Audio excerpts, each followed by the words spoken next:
네,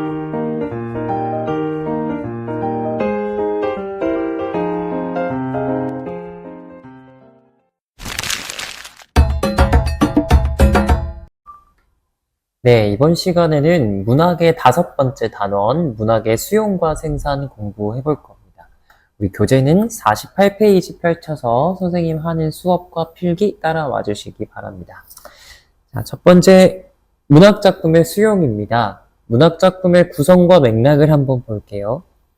문학작품이라고 하는 것은 작가와 독자, 사회문화, 문학사 등 다양한 외부의 맥락들과 연결이 되어 있대요. 그래서 우리는 문학작품을 해석할 때 이 다양한 외부의 맥락들을 관점으로 해서 해석을 하는데요. 우리가 이때 작가 관점에서 해석하는 이론을 작가가 이러한 사상을 가져서 작가가 이러한 생애를 겪어서 이렇게 표현했을 거야 라고 해서 표현론적 관점이라고 합니다. 두 번째입니다. 작품이 독자에게 미치는 영향이나 독자가 어떻게 받아들이는가를 중점에 두고 해석하는 독자 지향 이론, 즉 수용론이 있어요. 세 번째는 사회문학. 어떤 문학작품은 그 문학작품이 창작된 어떠한 시대를 반영하거나 모방하고 있다라고 하는 생각에서 출발한 이론인데, 이러한 이론을 모방론 혹은 반영론이라고 합니다. 그래서 이 세 가지가 흔히 우리가 학교에서 배우게 될 외부적인 해석의 관점이에요. 여기 문학사라는 것도 나왔는데 예시를 좀 들어드릴게요. 문학사라는 건 선생님이 수업에서 한 번도 언급한 적이 없는 것 같아서. 예를 들어서 우리나라 고전 문학에서 주로 발견되는 전통적인 여성상이라고 하면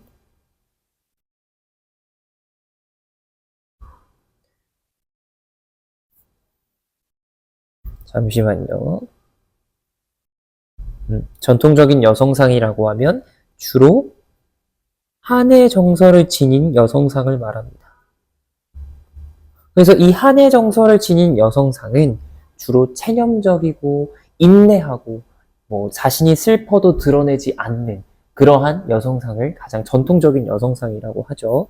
근데 이 고전 이후에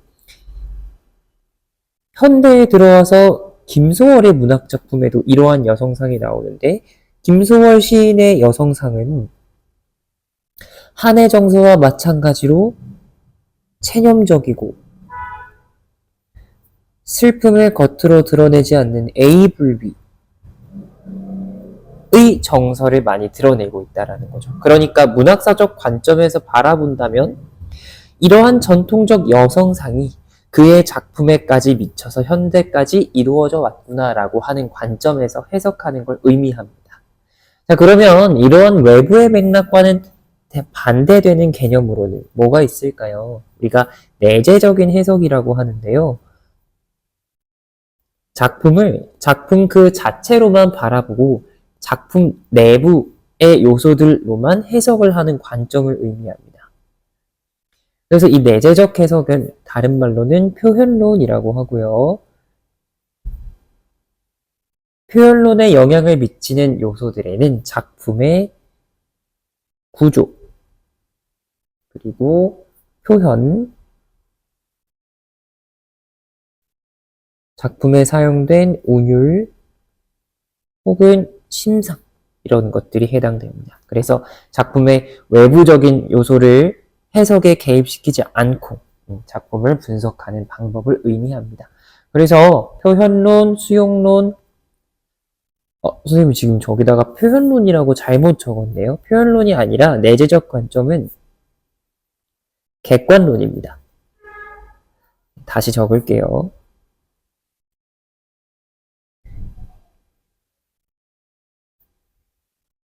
그래서 꼭 기억해야 하는 거. 내재적 해석에는 객관론이 있고, 그리고 외재적 해석에는 표현론과 수용론, 반영론, 이 네 가지의 차이는 이해를 해주셨으면 좋겠습니다. 내려가서 문학의 맥락 건너뛰고 문학 내용과 형식 보겠습니다. 여기서 말하는 형식은 문학의 갈래를 의미하는데요. 보겠습니다.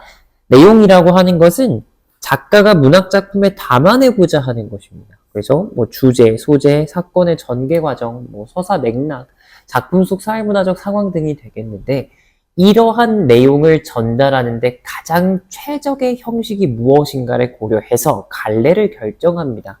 자, 첫 번째는 서정갈래입니다. 우리가 서정갈래라고 하는 것은 서정적자가 노래하는 갈래라고도 하는데요. 시와 시조가 대표적인 서정갈래 작품입니다. 운율이나 비유, 심상, 상징 등을 이용해서 표현하며 예시로는 금으로 타는 태양의 즐거운 울림이라 그래서 공감각적인 심상과 울림 소리의 반복을 통해 밝은 태양을 효과적으로 형상화하고 있다. 심상과 비유 혹은 뭐 어떤 반복을 통해서 이루어지는 효과를 가장 잘 찾아볼 수 있는 갈래였어요. 이러한 서정 갈래는 함축적인 언어가 그 특징이고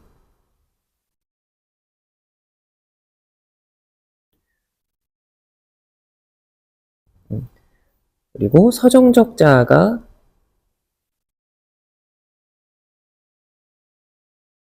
등장하는 갈래이다. 그래서 다른 말로 무슨 갈래라고 한다? 노래하기 갈래라고도 한다.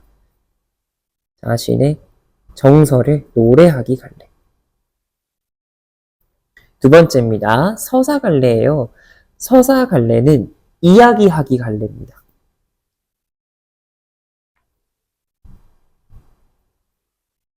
그래서 영어로 스토리텔링이다 이렇게 제가 수업에서 언급한 적이 있는데 문학의 갈래 중에서 가장 서사 구조가 중요한 갈래는 소설이죠. 그래서 서사갈래의 대표가 소설입니다. 시점과 사건, 인물의 제시 방법 등으로 전개하고요. 인물의 제시 방법을 우리가 한 번 더 배웠던 거를 살펴볼 필요가 있을 것 같은데, 첫 번째, 인물의 성격이나 사건의 전말을 제시하는 방법 중에서는 직접 말해주는 직접 제시가 있습니다. 서술자가 직접 제시하는 방법이에요. 서술자가 직접적인 설명을 통해서 제시하죠. 두 번째는 간접 제시입니다. 직접 설명하지 않고 서술자에 의해 전달되고자 하는 정보를 묘사하거나 비유하거나 혹은 인물 간의 대화를 통해서도 드러내기도 해요. 이런 게 서사갈래의 특징입니다. 근데 이 서사갈래의 두 번째 더 중요한 특징은 갈등이라는 점인데요. 서사갈래는 갈등을 형상화하고 갈등을 해소하는 방식을 통해서 주제를 전달합니다. 그래서 다른 말로 서사갈래를 갈등의 미학이라고도 해요. 세 번째 보겠습니다. 세 번째는 극갈래인데요. 극갈래는 다른 표현으로 보여주기 갈래라고도 합니다. 즉, 눈앞에서 보여줘야 하는 현재성을 가진 문학 작품을 모두 일컫는 말인데, 연극 무대 상연을 전제로 한 연극의 대본 희곡과 영상 촬영을 전제로 하는 시나리오라는 대본이 극갈래의 대표적인 예시가 되겠습니다. 그래서 대본이며 지시문 등으로 전달을 하는데 우리 희곡에서 사용하는 대사의 종류를 좀 기억을 해봤으면 좋겠어요.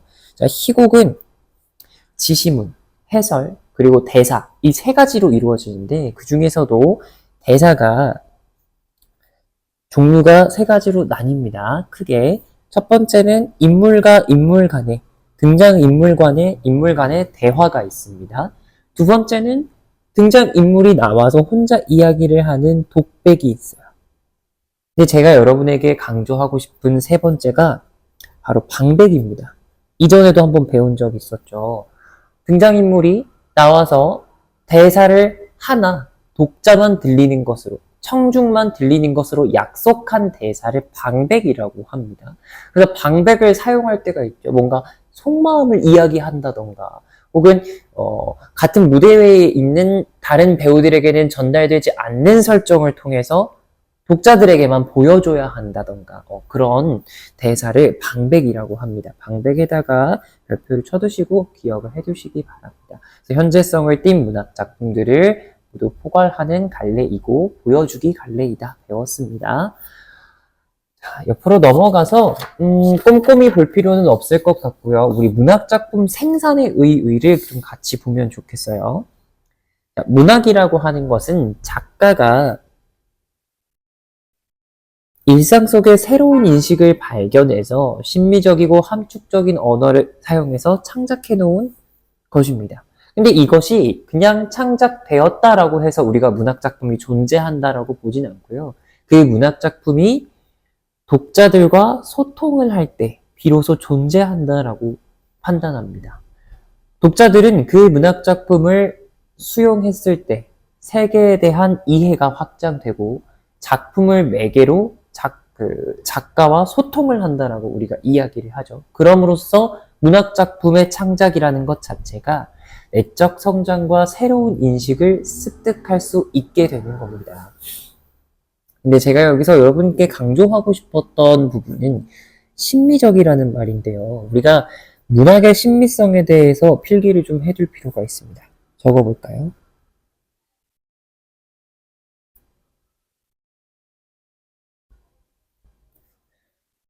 문학에서의 심미성이랑 여기서 말하는 심미성이라고 하는 것은 우리가 마음속으로 느끼기에 아름답다라고 여겨지는 것이거든요. 근데 이 아름다움의 개념에 대해서 좀 생각을 해봐야 됩니다. 우리가 보통 평소에 말하는 아름다움이라고 하는 건 아마 보기 좋은 것을 의미했을 거예요. 문학에서도 크게 다르지 않을 겁니다. 보기 좋은 것이 아름다운 것이에요. 근데 거기서 그치는 게 아니라 보기 좋은 것뿐만 아니라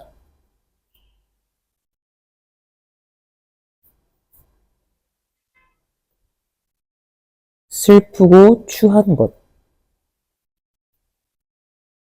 혹은 더러운 것까지 모두 문학에서 심미성을 띈다라고 봅니다.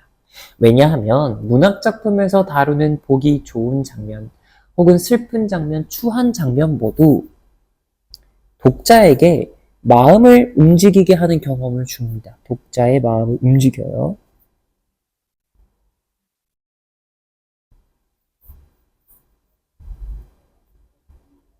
근데 이렇게 독자의 마음을 움직이게 하는 것을 작품이 독자에게 감동을 주었다라고 이야기를 하죠. 즉, 독자에게 감동을 줄 수 있는 그 모든 심미성은 슬프거나 추한 것, 더러운 것까지 포함하는 아름다움임을 알고 계셨으면 좋겠습니다.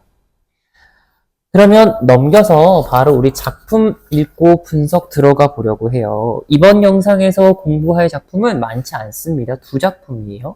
백석 시인의 흰 바람벽이 있어 라고 하는 작품이랑 박지원의 허생전이라고 하는 작품 같이 공부를 해볼 겁니다. 작품 공부하기에 앞서 백석이라는 시인에 대해서 좀 알아보면 좋겠네요. 자, 백석이라고 적어 놓고요. 백석 시인에 대해서 얼마나 알고 있는지 제가 물어보려고 이 시인이 언제 활동했는지 여러분께 질문을 해보니까 자꾸 조선시대라고 하시더라고요. 우리에게 남겨진 작품, 그의 작품은 모두 일제강점기의 작품입니다. 그래서 일제강점기 시인인데 어떤 저항의식을 드러내기보다는 백석 시인은 우리 민족의 공동체 의식, 그 일제강점으로 인해 해체된 민족의 아픔을 노래하는데 주로 앞장섰던 시인이에요. 그래서 적을 때도 민족의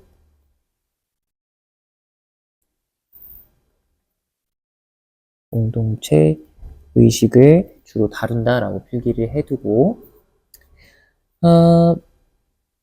평안도 지역의 방언을 많이 작품에서 찾아볼 수 있습니다. 근데 선생님도 평안도 지역의 방언이 무엇인지 아주 정확하게 알고 있지는 않지만 강조하고 싶은 부분이 지금 여러분이 사용하는 단어랑은 좀 다른 어휘들이 많이 사용될 거예요. 혹은 찾을 수도 있을 거예요.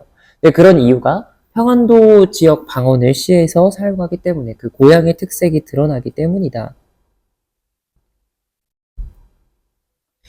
이 외에도 전통 문화나 놀이, 음식 등 다양한 소재를 가지고 시를 쓰셨던 분입니다. 그럼 작품을 낭독하면서 읽기 전에 작품의 해제 먼저 한번 참고해 볼게요. 작품의 길이가 좀 길어서 여러분이 지구력을 갖고 이 작품을 끝까지 분석하는 것에 따라오려면 해제를 한번 봐두면 좋을 것 같습니다. 읽겠습니다.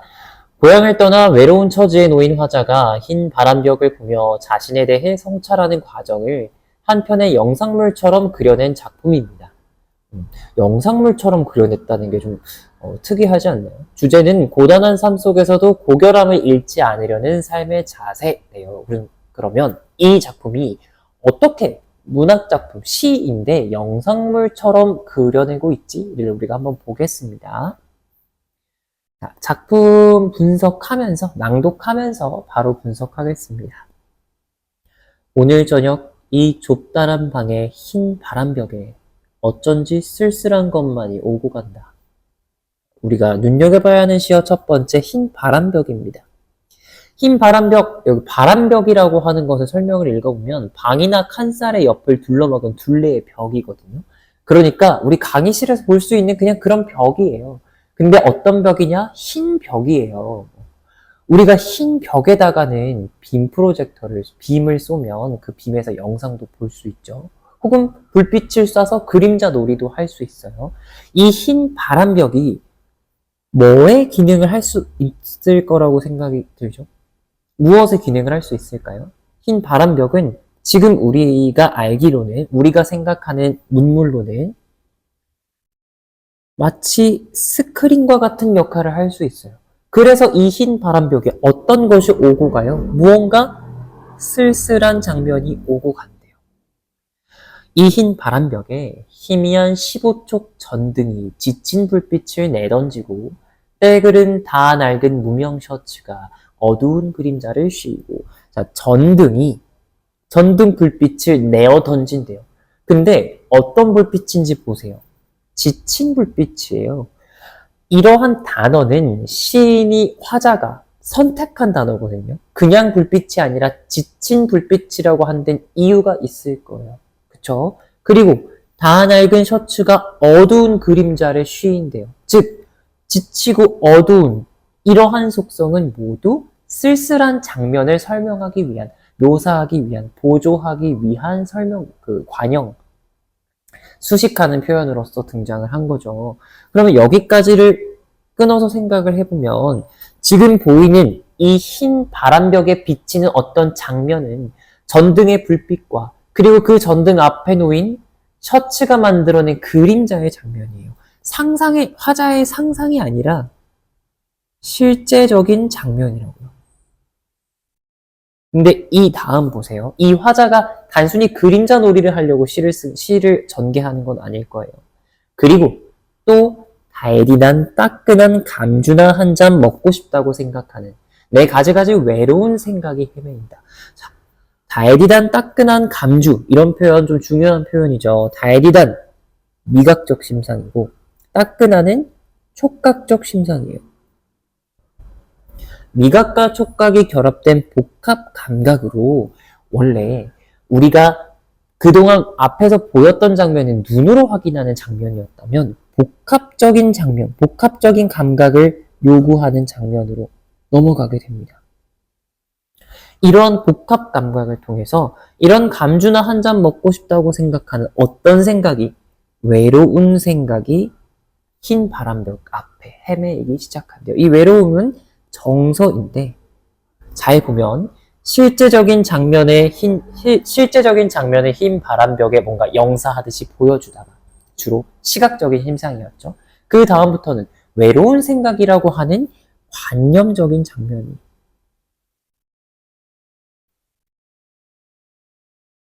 바람벽에 영사되었죠.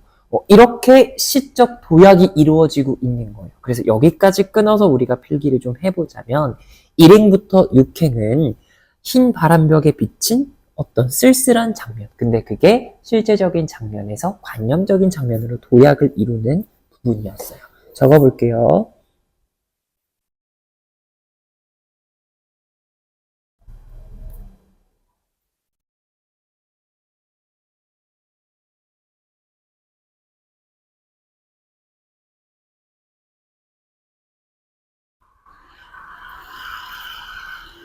그런데 이것은 또 어인일인가? 자, 작품에서 그런데 이런 담화 표지 나오면 시의 분위기가 바뀐다 그랬죠. 우리가 그것을 시상이 전환된다라 그랬어요. 자, 이제 어떤 장면이 들어오는지 보세요. 이것은 또 어인일인가? 질문 형식으로 놀람을 표현했어요. 이 흰 바람벽에 내 가난한 누가 늙은 어머니가 계신대요. 진짜 어머니가 벽 앞으로 다가오신 걸까요? 아니죠. 화자의 가슴 속에 있는, 머릿속에 있는 어떤 생각이 구체화되고 있는 중이에요. 그래서 어머니에 대한 생각을 하기 시작한다라고 이해하시면 됩니다. 내 가난한 늙은 어머니가 이렇게 시퍼러둥둥하니, 추운 날인데 시퍼러둥둥하니, 이런 표현. 시각적인 색채요. 그리고 추운 날, 촉각적인 장면으로 복합 감각을 역시나 써서 뭔가 이 관념적인 장면을 완성해주고 있어요. 차디찬 물에 손을 담그고 무이며 배추를 씻고 있다. 자, 그럼 여기까지 끊고 봤을 때 흰 바람벽에 나타난 누구의 상이요? 어머니의 상.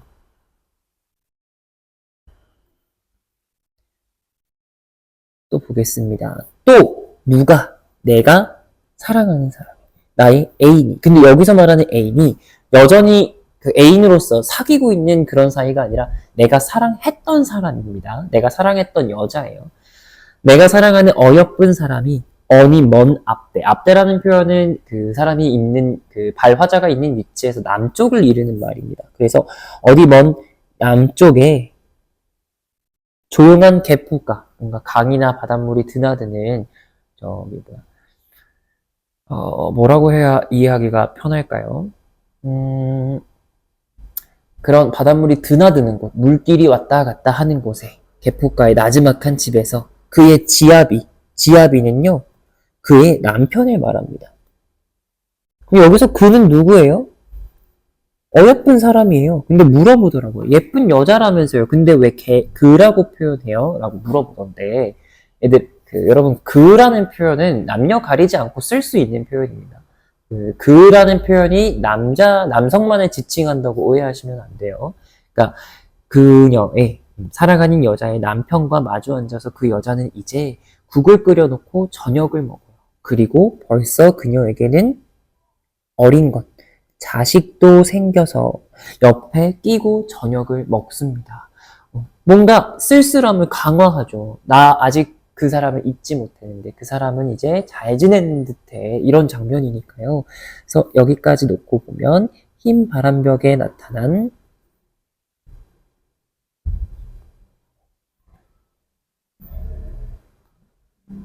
사랑하는 여자와 그의 가족들의 상이라고 정리할 수 있겠습니다. 그런데 또 이지막하야 어느 사이엔가 이 흰 바람벽엔 내 얼굴을 쳐다보면 뭐가 쓸쓸한 글자들이, 이러한 글자들이 지나간대. 우리 스크린에 지나가는 글자 뭐라고 불러요? 자막이라고 부르잖아요. 자막이 지나가기 시작하는 거예요. 쉽게 말하면. 근데 이 자막이라고 하는 것 실제로 눈앞에 나타나고 있는 글자 아니죠. 어떤 소리겠어요? 화자 내면을 충동질하는 소리가 되겠죠. 내면의 소리. 그래서 그 자막 앞에는 이렇게 줄표를 달았습니다. 나는 이 세상에서 가난하고 외롭고 높고 쓸쓸하니 살아가도록 태어났다. 내가 이렇게 가난하고 외롭고 쓸쓸한 것은 내가 높고 고매한 사람이기 때문에 그래. 나의 고결함에 대해서 이야기하고 있어요. 그리고 이 세상을 살아가는데 내 가슴은, 나라는 사람의 가슴은 너무도 많이 뜨거운 것으로, 호젓한 것, 외롭고 쓸쓸한 것으로, 사랑으로, 슬픔으로 가득 찬다. 내가 고결한 사람이기 때문에 내 삶은 이러한 감정들에 늘 가득 차 있어. 감정들이 뭔가 열거법을 써서 강조하고 있어요. 그리고 이번에 자막은 나를 위로하는 듯이 혹은 나를 울력하는 듯이 이렇게 식구가 서로 대응하는 거 대꾸법이라고 우리 배웠죠. 눈질을 하며 주먹질을 하며 이런 글자들이 지나간다. 하늘이 이 세상을 낼 적에 그가 가장 귀하게 여기고 사랑하는 것들은 모두 가난하고 외롭고 높고 쓸쓸하니 그리고 언제나 넘치는 사랑과 슬픔 속에 살도록 만든 것이다. 누가? 하늘이. 누구를? 나를. 그러니까 내가 이렇게 살아가는 것은 누구의 뜻이야? 하늘의 뜻이지. 우리가 이런 사고를 운명론적 사고라고 하죠. 근데 이 사람은 운명론적으로 자신의 처지, 자신의 어떤 삶을 받아들이고 있어요. 그래서 운명론적으로 수용하고 있다. 근데 꼭 뭐처럼? 초승달과 바구지꽃과 짝새와 당나귀가 그러하듯이 뭔가 대상들이 소박하고 사소하죠. 그리고 또 뭐처럼? 프랑시스 잠, 도연명, 라이넬 마리아 릴케 작가들 들이 그러하듯이 지금 보니까 문장 순서 여기서부터 여기까지 놓고 봤을 때 하늘이 이 세상을 내일 적에 그가 가장 귀해하고 사랑하는 것들은 모두 소생딸과 바구지꽃과 짝새와 당나귀처럼 그리고 프랑시스 잠과 도연명과 라이넬 마리아 릴케처럼 가난하고 외롭고 쓸쓸하니 이렇게 문장 순서가 이렇게 왔어야 되는데 굳이 일부러 바꿨었어요. 우리가 이런 수사법을 도치법이라고 했습니다.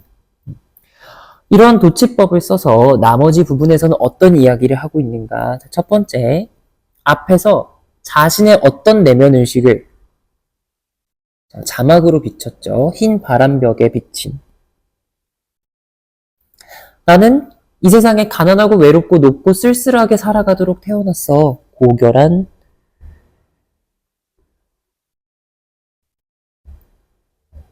내면의식을 드러내고 그 다음에는 그래서 내가 쓸쓸하고 외롭고 자꾸 슬픈 마음이 드는데 호젓한 마음이 드는데 이게 다 하늘의 뜻이야. 운명론적인 인식을 통해서 스스로를 위로하고 있는 거죠. 자기 위안이다. 그래서 작품의 구조를 보면 처음에는 쓸쓸한 장면이 흰 바람벽에 실제적인 장면이 비쳤다가 그 다음에는 자신의 개인적인 외로운 정서, 그 다음엔 어머니의 장면, 그 다음엔 사랑하는 여자의 장면, 즉 자기가 그리워하는 고향의 어떤 것 혹은 과거의 어떤 장면을 보여주고 그 다음에는 내면으로 귀의해서 장면이 내면으로 회귀해서 그 내면의 글자들이 지나가면서 자신을 위로하고 있는 구조를 가지고 있었습니다. 그래서 흰 바람벽은 바라보는 이의 내면 성찰의 매개라고 해석을 하시면 됩니다. 작품 분석을 이렇게 해봤고요. 여러분 문제 푸는 데는 충분한 해석이었던 것 같습니다. 그럼 바로 넘겨서 53페이지로 가면 박지원이 쓴 허생전이라는 소설의 일부가 드러나 있어요. 전문이 아니라서 많은 부분을 수업할 수는 없지만 이 부분을 통해서도 여러분이 꼭 공부해야 하는 부분들이 있으니까요. 자, 작품 분석 잘 따라오시기 바랍니다. 해제 먼저 읽겠습니다. 이 글은 조선 후기 박지원이 지은 한문소설로 허생이라고 하는 선비를 내세워서 당시에 취약한 조선의 경제구조를 지적하고 북벌이라는 허울 좋은 구호에만 집중했던 위정자, 정치하는 사람들의 허위를 풍자했대요. 선생님, 북벌이 뭐예요? 이렇게 물어볼 수 있겠죠. 이 작품을 공부하려면 알아야 하는 사건이 있습니다. 바로 병자호란인데요. 밑에다가 필기해 둡시다.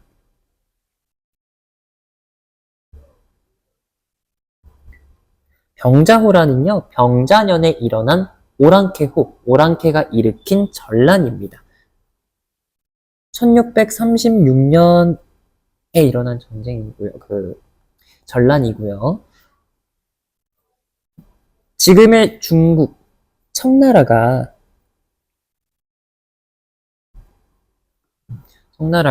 조선의 군신 관계를 다시 요구하게 되죠.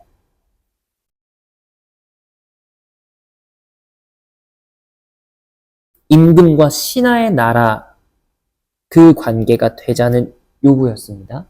조선은 그것을 거절했어요. 조선 정부가 조선이 이를 거절하자. 침략한 사건입니다.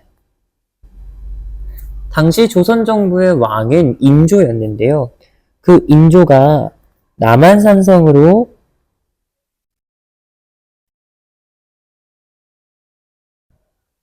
피신을 했다가 결국 후에 항복을 하게 되죠.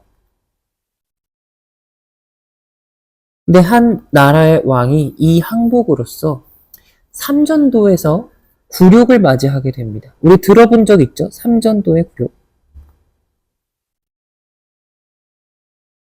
나루터 이름인데요. 삼전도라고 하면.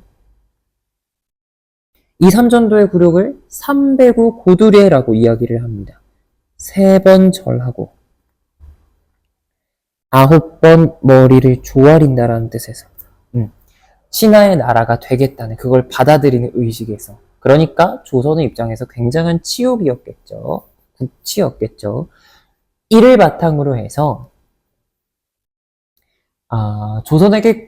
조선의 국치를 서력하자는, 뭔가 갚아야 된다라고 이야기를 하는 북벌론과 우리보다 발전한 문물을 받아들이고 배워야 한다라고 하는 북학론이 대립하기 시작합니다.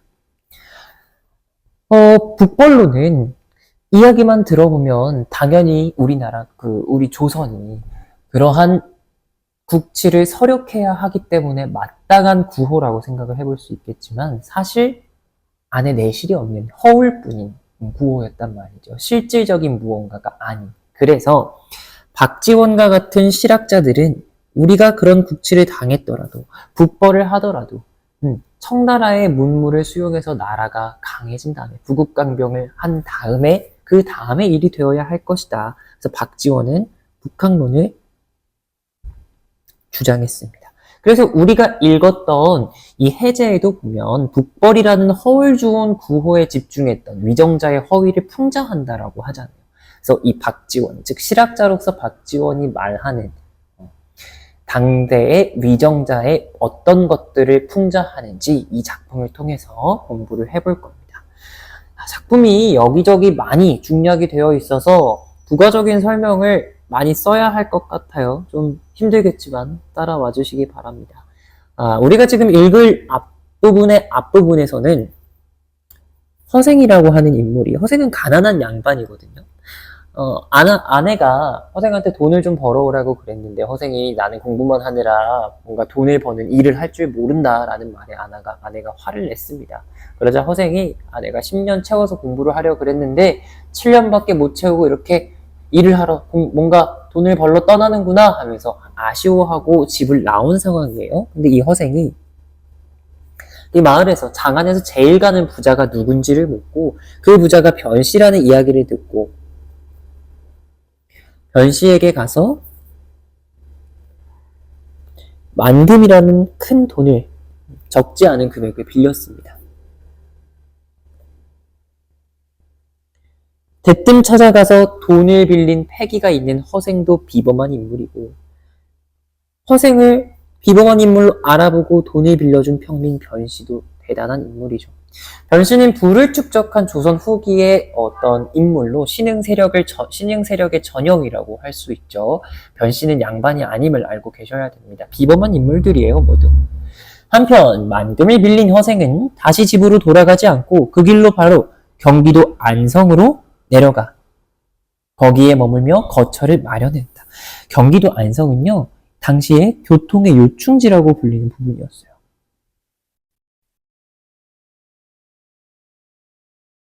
한반도 안에서 여러 가지 팔도로, 조선이 팔도로 나뉘어 있는데, 이 팔도가 만나고 도에서 도 간으로 옮겨가는 그 길목이 모이는 부분이 안성이거든요. 그래서 지금처럼 운송업이 발달하지 않았던 이 과거에는 이렇게 모이다가 안성에서 큰 시장이 열리는 거죠. 그 지역의 각각의 뭐 특산품이나 과일들이 실어서 모이다가 안성 지방이 경기도와 충주의 경계이고 여기다가는 좀 형광펜을 쳐두겠습니다. 안성 지방이 경기도와 충청도의 경계이고 삼남 지방의 길목이 된다고 생각하기 때문이다. 그래서 거기서 뭘 사냐면 대추와 밤과 감, 배, 석류, 귤, 유자 등의 과일들을 시세, 그 당시 보통 가격의 2배 가격, 곱절 가격으로 모조리 사들였대요. 이거 우리가 뭐라고 하죠? 이렇게 모조리 사들이는 거? 사재기라고 하죠. 허생이 사재기한 물건. 첫 번째, 과일들입니다. 근데 어떤 과일인지 생각하셔야 돼요. 이거 백성들이 즐겨 먹었던, 쉽게 먹을 수 있었던 과일은 아닐 거예요. 주로 양반들이 어디에서? 연회나 제사에서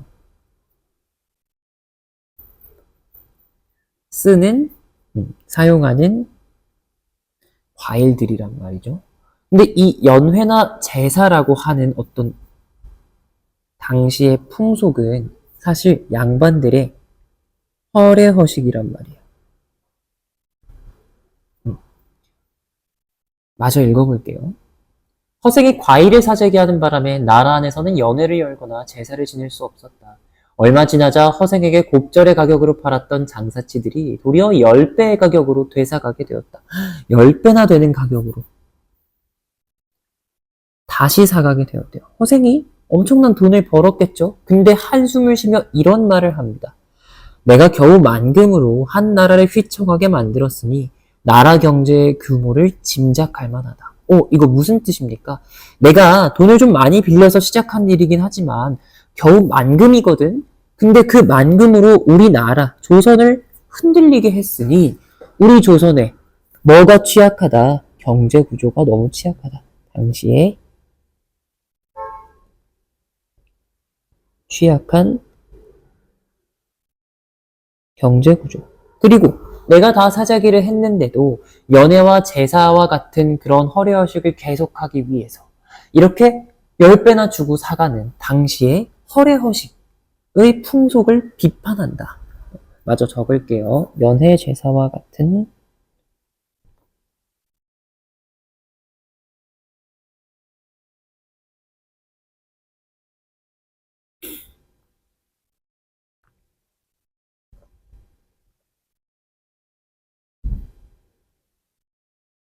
풍속을 비판한다. 그런 의미를 담은 대사였어요. 자, 그리고 나서 허생은 다시 칼과 호미, 배, 명주, 솜들 뭐 어떤 물건들을 사가지고 제주도로 들어가서 제주도에 말이 유명하잖아요. 그 곳에서 말총을 다 거두어 들였대요. 허생이 사재기한 물건 두 번째입니다.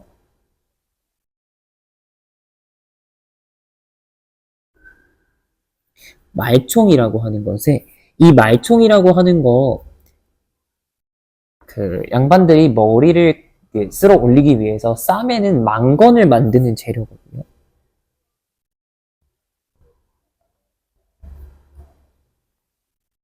이 망건을 만드는 재료, 말총은요 그 말의 갈기와 꼬리털을 의미하는 거예요.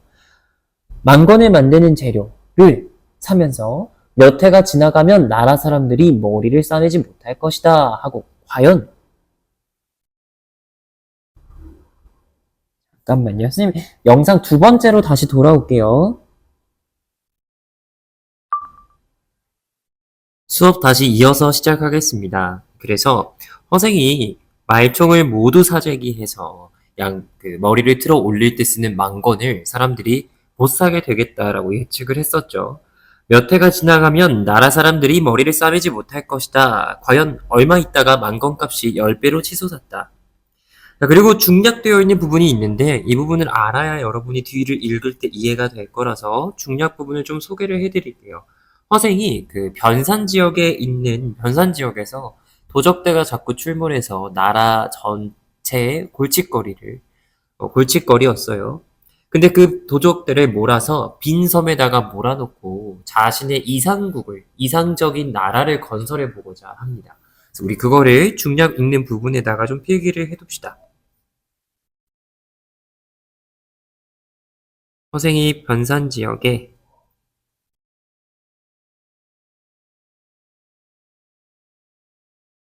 도적들을 몰아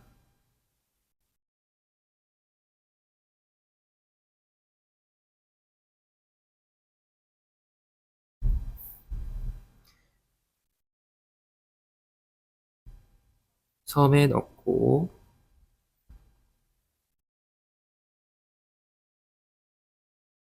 이상국을 실현하고자 함.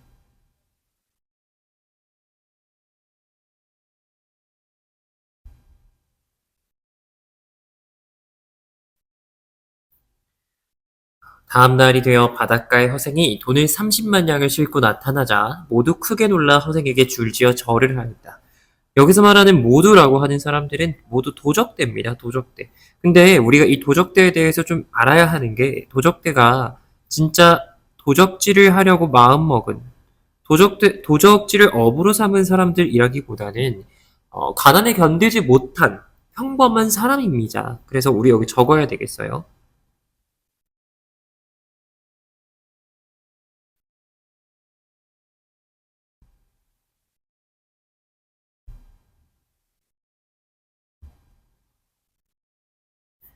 이기지 못한. 그래서 도적대가 된 거라고요. 오직 장군의 명령대로 따르겠소이다. 자, 그러자 허생이 있는 힘대로 모두 이 돈들을 한번 가지고 가보시게나. 그리하여 도적들이 돈을 짊어졌으나 사람마다 고작 100금을 넘지 못했다. 허생이 너희들이 힘이란 게 고작 100금을 들기에도 부족하거늘 어찌 도적질이라도 변변히 할 수 있겠는가?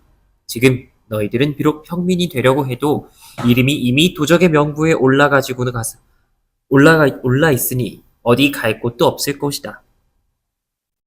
내가 여기서 너희들을 기다릴 터이니 각자 100금씩 가지고 가서 아내 한 사람과 소 한 마리씩을 장만에 오너라. 그래서 얘기하기를 너희가 명색의 도적이라면서 겨우 한 사람당 10,000금씩밖에 못 갖고 간다면 도적질도 제대로 못하고 있는 거 아니야?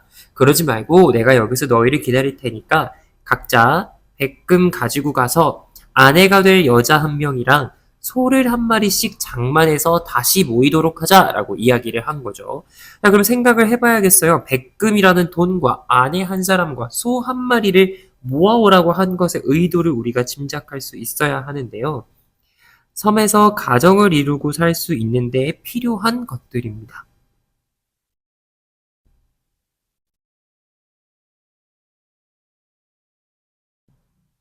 섬에서 가정을 이루고 농사를 짓기 위함.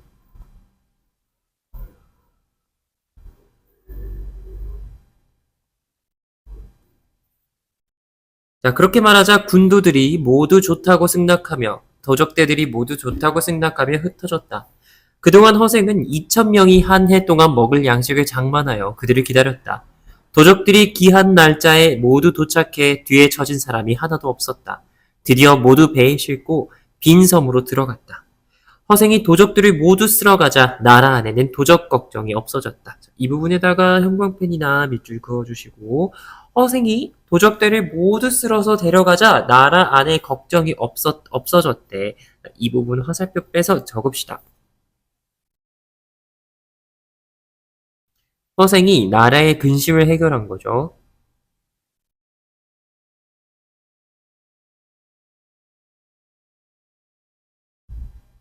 이렇게 주인공이 어떤 큰 일을 해내는 거, 허생의 비범함을 보여주는 것이고, 주인공이 그런 비범함을 가지고 있는 건 고전소설의 특징이라고 이야기를 했어요. 그래서 이 부분이 시사하는 바, 일단 첫 번째, 허생이라는 인물의 허생의 굉장한 비범함, 평범하지 않고 특별한 능력을 가지고 있음을 보여주는 장면으로서도 기능을 하지만 두 번째, 허생이 혼자 해결할 만한 일을 제대로 해결하지 못한 혹은 너무 가난에 줄여 도적대가 된 평민들을 보여줌으로써 이 위정자들의 무능함을 보여주고 있습니다.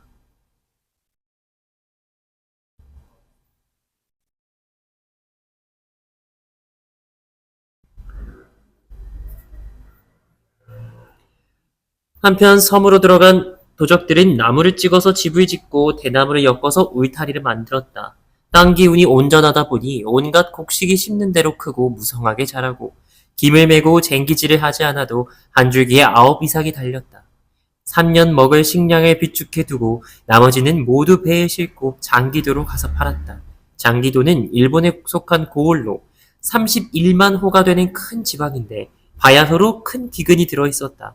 그리하여 굶주린 사람들을 진휼하고 흉난에 공궁한 백성들을 도와주고 은백량을 얻게 되었다. 자, 그제서야 헌색이 탄식하면서 이제야 나의 자그마한 시험을 마치게 되었구나 라고 이야기를 하네요. 아까 제가 앞에서 이야기했던 것처럼 허생은 빈 섬에 군도들을 데리고 들어가서 자신의 이상국을 만들어 보려고 했어요. 근데 이 뒤를 읽어보면 알겠지만 이상국을 건설하는 데는 완전한 성공을 하진 못했거든요. 하지만 이 빈 섬이라고 하는 공간이 부분적으로나마 허생의 이상을 실현한 공간이라는 의미를 갖습니다. 적어봅시다. 빈 섬은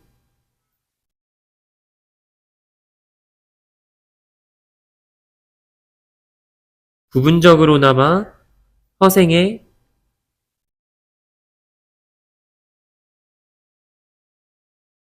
이상국을 실현한 공간이다.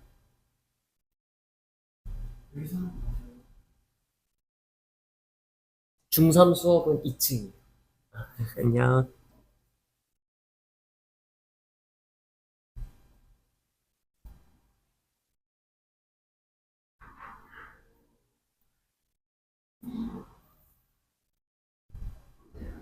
하고는 남녀 2,000명을 모두 모아놓고 명을 내렸다. 내가 처음 너희들과 이 섬에 들어올 때의 계획으로는 먼저 너희들을 풍부하게 만들어 놓은 다음에 따로 문자도 만들고 의관제도를 새로이 제정하려고 하였느니라. 이 부분에 밑줄 쳐봅시다. 먼저 너희들을 풍부하게 만들어 놓은 다음에 따로 문자를 만들고 의관제도를 새로이 제정하려고 하였느니라. 이것이 본래 허생의 의도이자 계획이었어요. 그랬는데 그런데 여기 땅이 좁고 내 덕이 얇으니 내 능력이 부족하니 나는 이제 여기를 떠나련다. 이제 나는 이쯤에서 한계를 느껴서 이만 떠나려고 해. 여기서 아이들이 태어나서 숟가락을 잡게 되면 오른손으로 잡도록 가르치고 하루라도 나이가 많은 사람이 먼저 먹도록 양보하게 하라라고 이야기를 하고 있어요. 즉 아이에게 무엇을 가르쳐라? 인간으로서 지켜야 하는 기본적인 예의 범절을 가르쳐라.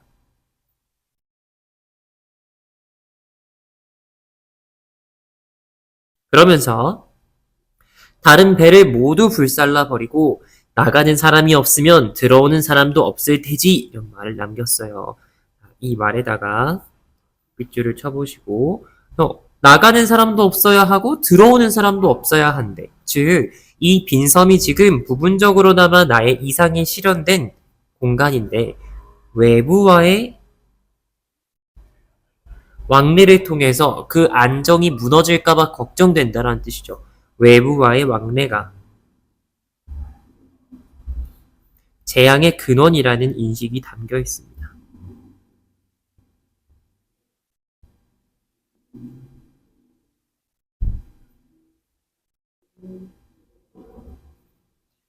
하고 은자 50만 냥을 바닷속에 던지며 바다가 마르면 얻는 사람이 생기겠지. 즉 바다가 마를 일이 없으니까 이 돈은 아무도 가져서는 안 된다라는 의미가 됩니다. 100만 냥이나 되는 돈은 조선이라는 나라 안에서도 놓을 곳이 없는데 하물며 이 작은 섬에서야 쓸 데가 있겠어? 라고 이야기하면서 나라의 취약한 경제 구조를 비판함과 동시에 재물이 지나치며 혼란을 준다라는 생각을 표현하고 있어요. 모두 적겠습니다.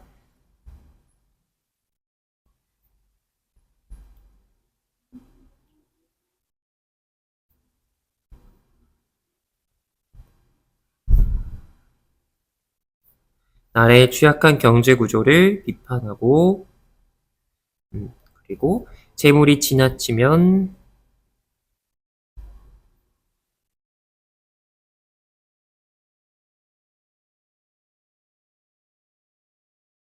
혼란을 야기하게 된다.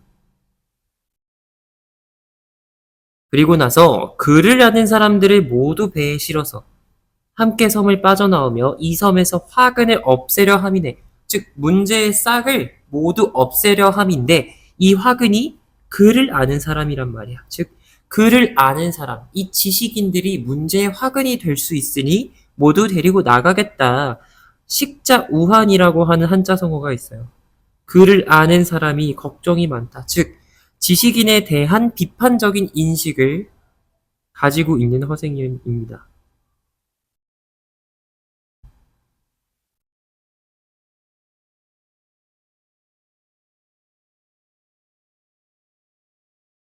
여기서 말하는 지식인, 조선어로 치면 위정자들이 되겠죠. 자, 그렇다고 무식한 사람들만 있어야 된다는 이야기가 아니라 기본적인 덕목만 지키면 된다라는 거죠.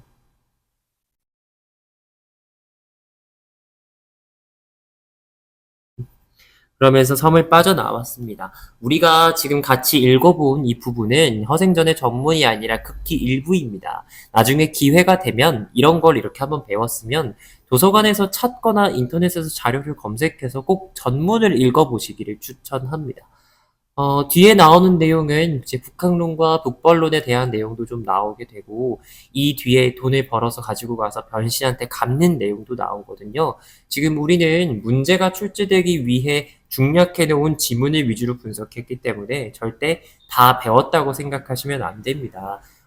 집에서 혼자 찾아서 읽어보셔도 좋고요. 아니면 학교 도서관에서 검색해서 보셔도 좋습니다. 그렇게 검색해서 질문을 하면 더 좋겠죠, 저한테.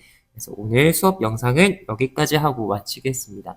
영상 시청하는 친구들은 제가 설명란에 적어놓은 문제, 숙제였거든요. 다 풀어서 저한테 가지고 오셔서 검사 받으시면 되겠습니다. 영상을 여기서 끝내겠습니다. 고생하셨습니다.